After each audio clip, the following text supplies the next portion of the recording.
Olá, sejam bem-vindos a mais um episódio sobre o SUS do nosso canal, o SUS Nosso de Cada Dia. Eu sou Rayane. E eu sou Eduarda, estudante de enfermagem da UPE, e hoje vamos falar um pouco sobre a Fundação EMOP e os principais mitos e verdades que envolvem a doação de sangue.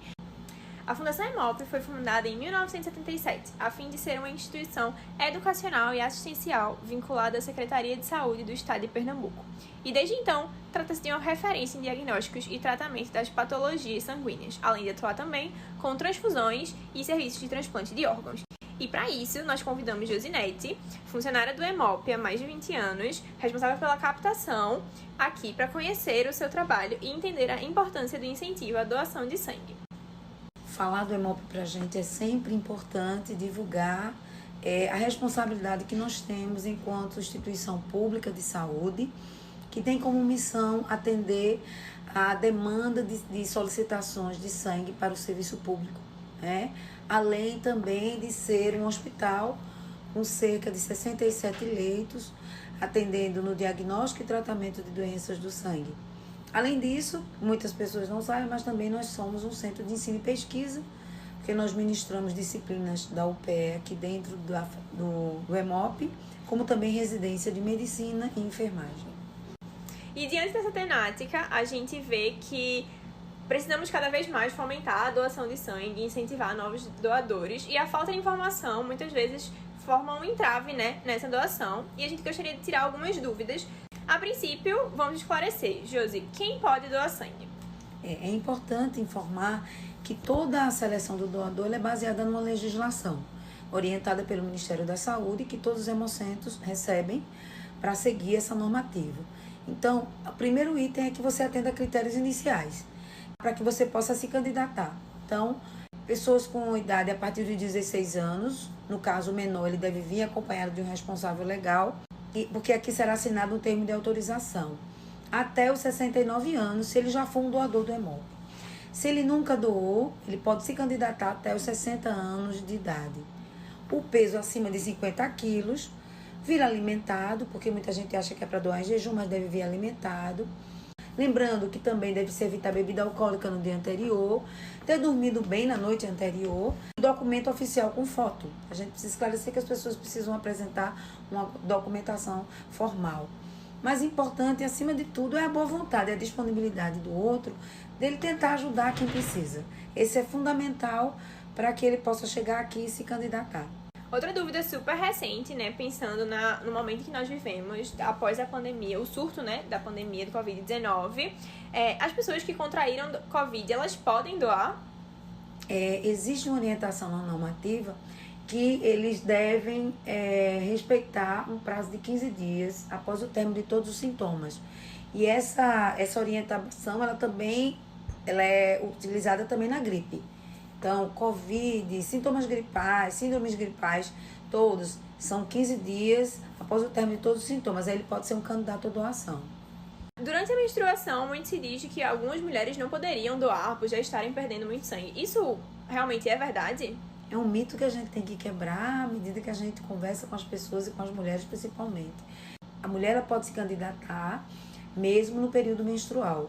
O que vai ser observado são dois aspectos. O primeiro, se ela tem cólicas, no período ela tem cólicas menstruais, e se ela tem fluxo intenso. Então, se ela estiver nessa condição, a gente orienta que ela não se candidate.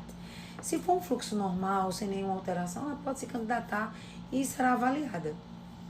Outra dúvida também é sobre, pensando assim no segmento LGBTQIA+, quais são as instruções para a doação de sangue? Ele é um candidato. O segmento LGBTQIA+, ele é um candidato à doação. Ele chega aqui no hemocentro, ele vai passar por uma triagem clínica e será avaliado atendendo todos os critérios que a lei estabelece e os questionamentos que se faz. Muitas vezes para todos os candidatos, de alimentação, histórico de saúde e comportamentais que interferem diretamente na doação. É importante falar que esse segmento, há pouco tempo, teve uma conquista junto ao Ministério Público, em relação a nível nacional, sendo retirado algumas questões que entendida como uma questão preconceituosa, mas que também elas eram baseadas em dados epidemiológicos. Mas diante da visão do Ministério, foi retirado alguns questionamentos específicos e, como eu disse a vocês no início, todas as pessoas são bem-vindas, todas sempre foram bem-vindas no Hemocentro, mas com esse esclarecimento. Não existe hoje qualquer restrição em relação a qualquer pessoa para se candidatar à doação, desde que ela atenda aos critérios estabelecidos. Outra dúvida frequente é sobre as medicações em uso, né? Aqueles que são candidatos à doação de sangue, eles podem vir, mesmo tendo tomado alguma medicação recentemente? Existem várias situações que impedem a doação e que isso vai ser questionado na triagem clínica, né?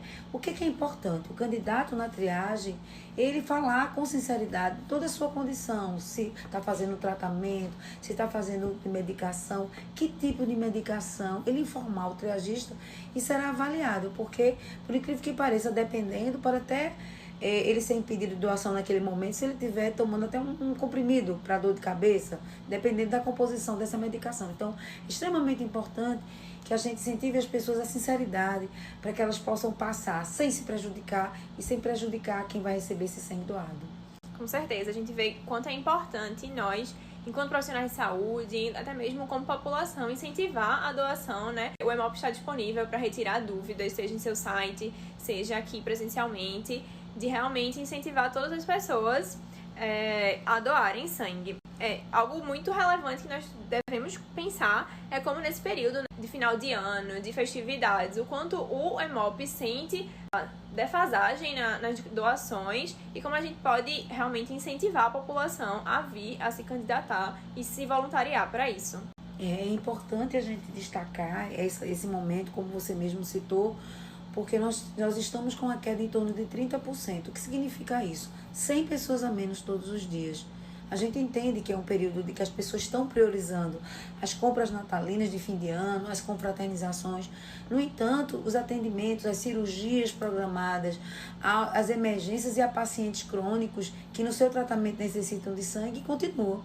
E a gente não tem outra forma de encontrar o doador, a não ser ele vindo até aqui realizando a doação. Então a gente precisa lembrar as pessoas o quanto o processo é simples e seguro, e aqui ela vai passar por um processo, por uma seleção que vai levar em consideração dois aspectos, a segurança dele e a segurança do receptor. O Hemop está de portas abertas para receber as pessoas que possam, nesse momento, se disponibilizar a dar um presente solidário, sem conhecer a pessoa que vai receber, mas vai salvar muita gente.